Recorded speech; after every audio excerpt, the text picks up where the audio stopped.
मोसानाय रैसुमै देंखो खाम सिफुं सेरजानि मावनाय दांनाय दोंना मिनि रंजा खुसि मोसानो बयबो बागुरुम्बा मोसानो बयबो हायला हुइला बैसागु बोथोरनि।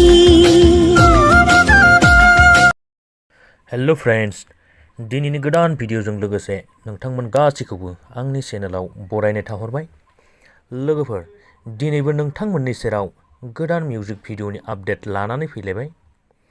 लोगोफोर, बे भिडिअनि टाइटेलानो जादों सिउ सिउ। बे मिउजिक भिडिअआव फाव खालामदों जुरि बर', कनसेप्ट डाइरेक्शन कोरियोग्राफ खालामदों लिसान रामे, मेथाइखौ रोजाबदों जुरि बर', लाइरिक आरो टुनाव दं कुलेन बसुमतारी। लोगोफोर, बे मिउजिक भिडिअआ अंशु ब्रह्म फटोग्राफी क्रिएशन प्रेजेन्टनि गेजेरजों अफिसियेलि आबुङै हगारजाबाय। लोगोफोर, नोंथांमोना फुल भिडिअनि लिंकखौ आंनि डिस्क्रिप्शनाव थांनानै नायहैनो हासिगोन। लोगोफोर, दिनैनि गोदान भिडिअनि आपडेटआ बेखिनियानोमोन। लोगोफोर, भिडिअखौ मोजां मोनदोंब्ला लाइक खालामदो, लोगोसे चेनेलखौबो साबस्क्राइब खालामनानै गालांदो। Thank you.